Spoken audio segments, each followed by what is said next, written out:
Hi, how are you? Nice meeting you.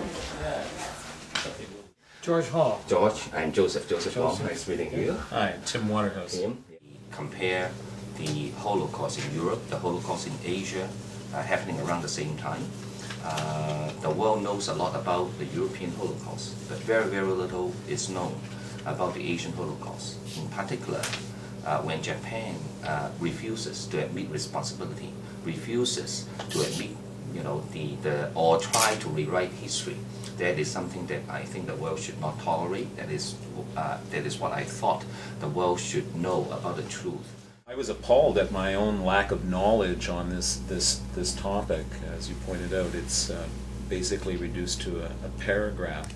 Purpose of our program at Jarvis to integrate the students into the community, make them part of the community, and feel responsible as citizens. So this trip will be very interesting for me. I'm originally from Singapore, but my father was Japanese.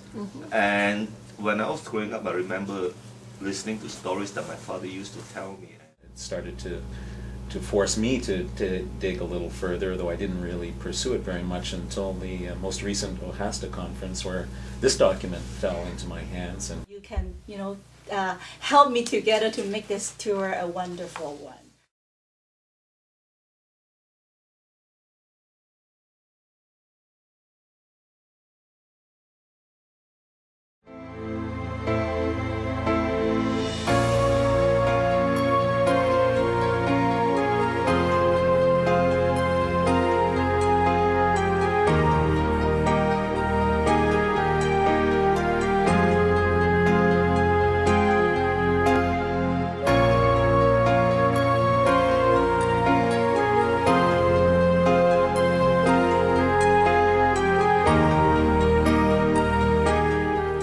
We are about to begin a journey that will have no end, but will open our eyes to hidden secrets that are owed to us.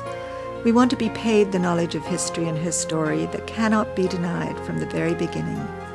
It is an opportunity of knowing the truth given by witnesses who have nothing to lose because their loss is too great to recover.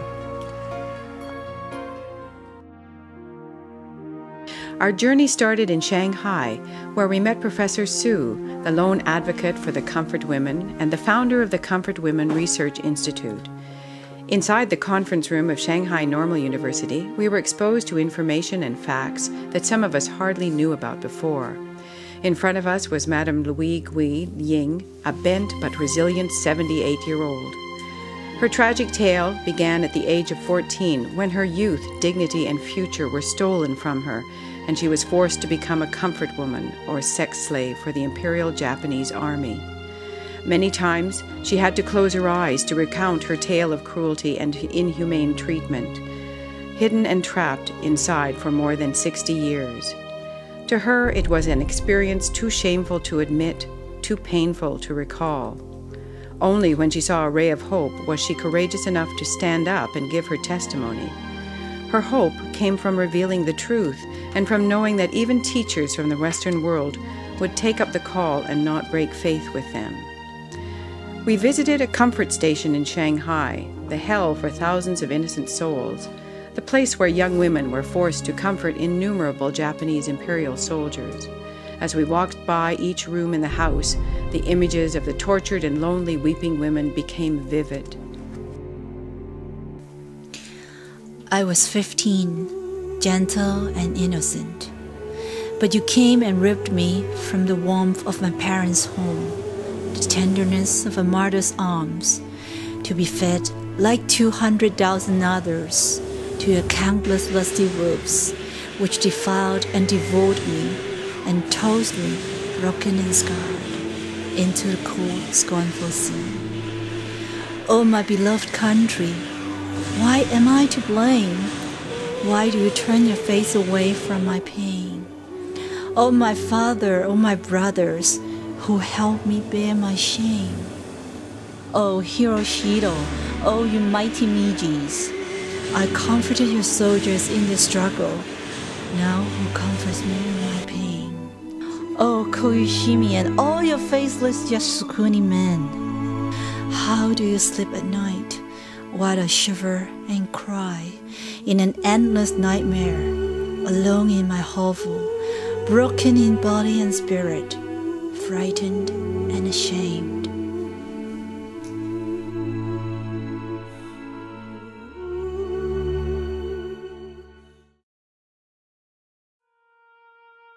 Iris Chang's The Rape of Nanjing narrates details of the violence of the Japanese Imperial Army's attack on Nanjing. In this ancient capital, we visited the sites where the attacks started and where the major massacres took place. We also crossed the Yangtze River. The breadth and depth of this river clearly displayed why it posed such a barrier to those trying to flee the massacre. The image of this huge river actually turning red with blood, as one of the survivors recalled, showed the extent of the massive killing and bloodshed. We arrived at the Nanjing Massacre Victims Memorial Hall and met director Zhu Chen Shan. While he was giving us the insights of this part of history, 15 solemn educators had their pens poised, ready to note the brutal facts, asking discreet questions, and preparing themselves for subsequent days of deep reflection on the evils of human nature. It was too painful for the two survivors of the atrocity, both in their 80s and both sharing the similar hours of horror, to remember and retell. Madame Ni, the only survivor of a family of 8, witnessed the murder of her entire family, killed by Japanese soldiers, to become an orphan with a deep scar in her body and soul that can never be erased.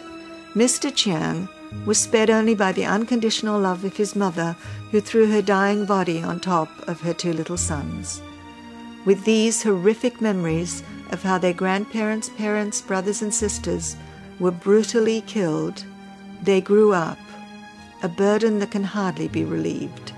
Yet here they sat, so grateful to have someone listen to their story, so willing to forgive and not judge all by the actions of a few. We placed a flower wreath at the entrance to the museum and paid tribute to the 300,000 innocent victims with a moment of silence. Contrasting to the silence, inside we yearned to speak out loud and clear how and why such inhuman acts could happen. The bronze statue of Iris Chang as heroine, gazing out boldly over the memorial, reminded us of her unfailing willpower to tell the truth, to seek justice, and ultimately peace among nations. We passed by the massive burial ground with skeletons of infants, men, women, and elderly piling up in deep layers. Then we strolled through the Peace Park, feeling the unrelenting devastation and emptiness. The stone figure of a powerless mother stands in stark relief to the withered bare tree trunks and grey stone murals wordlessly portraying scenes of horror occurred some 70 years ago.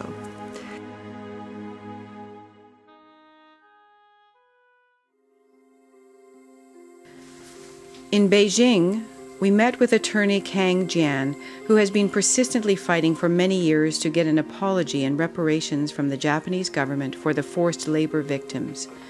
Though born after the war, attorney Kang has been so determined to search for justice, not only for the surviving victims, but also for the rest of the 20 million forced slaves who were kidnapped, where 1 in 5 died at the forced labor camps.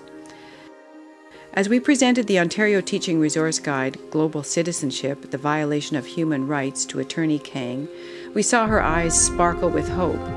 To her, it would not be a lonely battle anymore. She told us she would definitely bring this teaching material, recognized by the Ontario and BC Ministries of Education, to the Japanese court and show to them that despite their denial, this history has already been unearthed in the Western world. It was deeply moving to visit the homes of 2 forced labor victims in the village. Both men were cheated and kidnapped to Japan in their teens. The physical pain these 2 men had endured is beyond words. Deprived of food, clothes, and medicines, they were forced to work laboriously for 12 hours a day. They were beaten, tortured, and injured with little hope of getting out from the darkness. Yet despite the deformed bodies, they greeted us with a cheerful soul and with pride and sincere pleasure, as they were overjoyed that their stories would be heard, that the teachers from the Western world would teach their students about the injustice, and that there would be a hope of preventing history from repeating itself.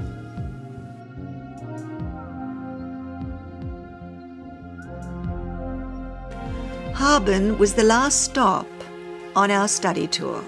This wonderful, vibrant city at the end of the Trans-Siberian Railroad contrasts starkly with the site of the historical remains of the Japanese germ warfare experimental base, C-731 Division, a somber reminder of the horrors of war.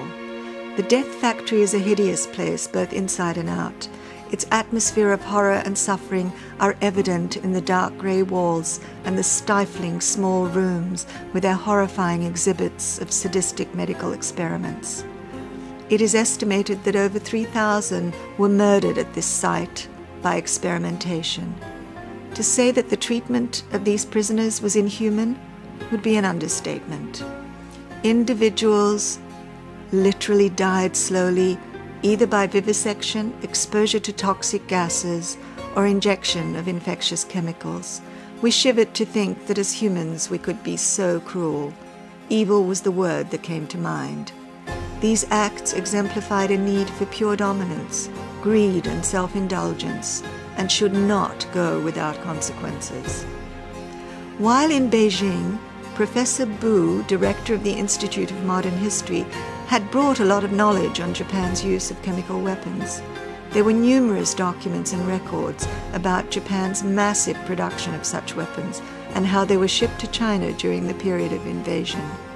Here in Harbin, we came face to face with two victims who were injured years after the war by the chemical bombs. They suffered endless physical and emotional pain since then. Sadly, there was so little done by both the Chinese and Japanese governments that the extent of the weapons being buried by the Japanese army after the war and the extent of damages still remains unknown.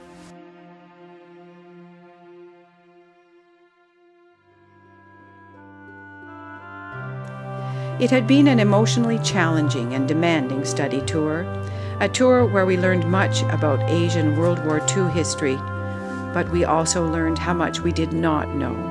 And here is where learning begins. The men and women survivors who courageously related their heart-rending stories allowed us a far deeper understanding than could be gained from merely reading Iris Chang's powerful account. It is our responsibility as educators to recount this tragic episode of World War II history to our students, teaching not only the facts, but also principles. We must also continue the task of passing on this living history we witnessed, and support the work that Alpha has been undertaking in unearthing the truth and seeking justice. Alpha has indeed raised our awareness of the Asian events in World War II. We have learned more than we anticipated and been touched more than we expected. With hope, we move on to continue peace and reconciliation in raising awareness in the West.